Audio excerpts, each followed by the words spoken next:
Hey guys, Dov here with another battle for Total War Warhammer 2 multiplayer, and I know, I'm playing vampire counts again. I'm not sure exactly when this is going to be uploaded, but by the time you guys are seeing this, I've probably finished and uploaded my tier list. We'll see, but the vampire counts came out very well, all undead factions, and in fact came out pretty much on top.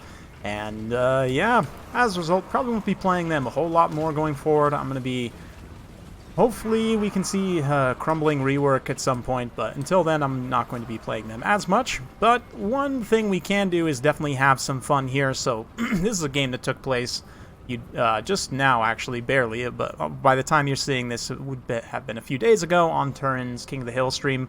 Unfortunately, it was a bit laggy for him, so since this battle was awesome and I played in it, I'm going to upload it for you guys. We've gone with a PENTA-CART build. We've got Balefire out here on the far side. This debuffs enemy winds of magic. We've got a Necromancer on a regular corpse cart. Of course, Helmengorst on his specialist Mortis Engine / Unholy Lodestone. We've got a secondary Unholy Lodestone, 2 Vargulfs, another plain old 250-point corpse cart way out on the side here. A bunch of zombies, including the ROR Tithe. We've got Skeleton Spearmen. And, yeah, 2 Blood Knights hidden in the woods. For Norsca, we've got Throg leading the way, Shaman Sorcerer Lorifire on foot, a War Shrine Mammoth. We've got tons of Marauders, Berserkers, Javelins, couple Skin Wolves.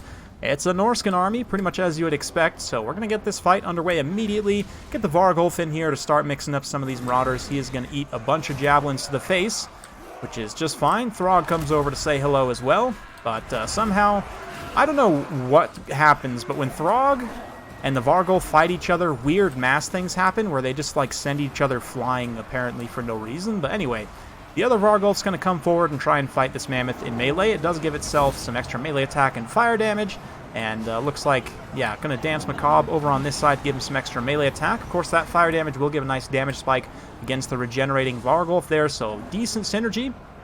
Also, the corpse carts all are weak to fire damage as well. Over here, we charge in the Blood Knights to do some damage on the Skin Wolves, and these Berserkers just try and break up this flank very quickly. Do take some damage, but quick Invocation of Nehek will help heal some of that back up.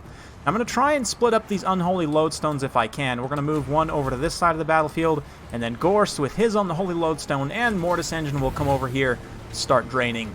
Another hilarious thing about Gorst's Mortis Engine is you can see him actually doing attacks over on the side. I mean, he has 340 weapon strength on this thing, only 35 melee attack, but against low defense factions like Norsca, can be very effective. Beautiful charge from those Blood Knights trying to get in here, close the distance against some of these large units, just clear out the infantry as well and get back and disrupt those Javelins. Javelins are doing a huge amount of damage right now. They're a massive threat to all of my high-value targets. We definitely need to shut them down if we can. Likewise, the War Shrine's going to be tough to deal with, and I've already taken quite a bit of damage on my Vargulfs, which is not great. Throg, meanwhile, is relatively healthy, but you can see, if we take kind of an overarching look, a lot of the Norscan infantry units are starting to get a little bit low. Over here, Spearmen are holding up okay, but they are just bogged down completely by zombies and a corpse cart. Over here, these units just barely popped, but still, considering the cost, we were able to do very cost-effective damage with the Unholy Lodestone kind of supporting out on that flank. Fireball, point blank, just blasts some of his own Hunter Javelins there, but another big overcast. Dance Macabre going to juice up the melee attack of the Vargulfs. And Blood Knights, who are also in here, just absolutely butchering these Skin Wolves right now. The Skin Wolves, no armor, are going to take a ton of damage from those Blood Knights, and then immediately just kind of ping-pong out, charge some of these Javelins. So I'm going to be charging back and forth, you know, from the Javelins back to the monster fight, kind of back and forth as many times as I can. Take advantage of that massive charge bonus that those Blood Knights have. You can see, though, Gorst is stuck in a little bit of a rough place. He's got a few Blood Knights defending him, but the Mammoth and the Skin Wolves are coming for his blood, which, of course, is the goal. Anytime you're playing with Helmengorst, your goal should be to get him killed in the battle, because, honestly, you're doing the world a favor. That being said, the Balefire's here kind of debuffing Winds of Magic. The Mammoth is a little bit bogged up. The one Vargulf did go down, but we've got the second one still online. And again, that weapon strength, 340 weapon strength for Helmengorst is definitely something. So as he's in a relatively dangerous situation, we're going to roll him over to start draining these Marauder Spearmen. Meanwhile, over here, the White King and the Stearnsmen are just lawn-mowering through a bunch of troops here. Even the Tithe, up to 15 kills, not too bad. With the Corpse Cart support, they can actually deal some DPS to those higher value units, which of course is just excellent, excellent value for the vampire counts. Blood Knights again charging through here, getting a quick hit and then pulling away.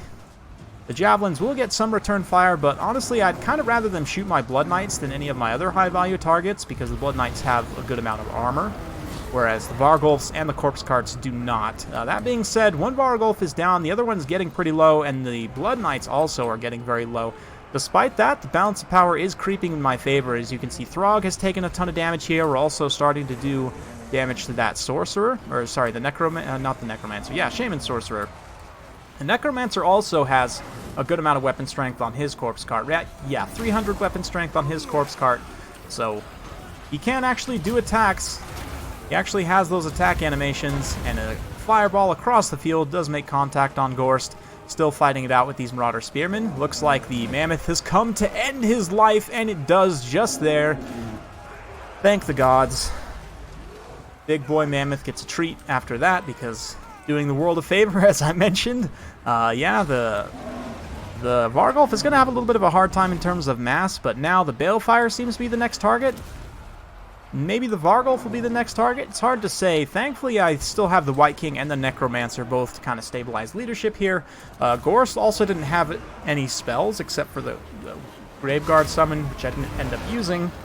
The Necromancer is the one with the spells here, so I can summon some zombies, go attack those Marauder Hunters with javelins, and with this one regular Corpse Cart with the Unholy, not the Unholy Lodestone rather, but with the Vigor Mortis, buffing up those zombies, they can at least keep these Marauder Javelins occupied, maybe kill a few of them, rout a few of them off with their innate fear. Meanwhile, another Dance Macabre on that Vargulf, up to 79 melee attack. Gonna get a few good hits on Throg, and you can see he gets terrified away. The White King and the Necromancer also helping out there. Just trying to finish off the leadership here if we can, and the balance power pretty far in my favor as it is. That being said, I don't have any mobile tools to chase all of these routing units. I was really kind of kicking myself for not bringing some hounds or bats or something to chase routing units with, but we're going to fast forward a little bit as a lot of these units rout away and then come back. You can see the Balefire Corpse Cart, whoop, not slow motion, just about crumbled away there, but that regeneration is able to keep it online for just that little bit longer. The regular Corpse Carts only have 26 weapon strength, so they're not really going to do much damage, but at the very least they can keep these units tied up. They're very, very good at that. Meanwhile, over here, the summoned zombies, the White King, the few Sternsmen that remain, let's see, we've got 21 of them. They're up to almost 200 kills there. Very impressive. And yeah, it'll be a tough time for these Marauders. They're going to be just continuously ground down, kind of unit by unit. And Taco's going to feed them to me individually, which is what he should do. He needs to try and buy himself as much time as possible to throw those fireballs, try and maybe cycle charge with Throg, regenerate some of his HP. He's still got plenty of healing cap space left, so staying patient, using the javelins is exactly what Taco needs to do here. The question is, will the Norscan's leadership hold up if Throg comes in and takes a few hits? You can see Throg does come in there, and his leadership is just so low. We get one zombie summoned from behind, not quite enough to rout him off, but any of the units that come in here are not going to last very long. The Sternsmen in particular, 22 unit models still. They're up to 212 kills and climbing. So yeah, eventually it's just going to lead to army losses as Throg comes in.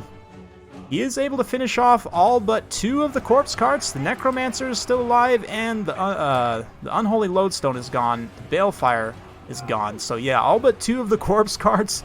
The Sternsman, the White King, that's pretty much all that's left. Some summoned zombies, so ended up being very, very close at the end of the day. But Throg is just not going to quite have enough despite his regeneration and everything. The Shaman Sorcerer comes in, Spearmen come in.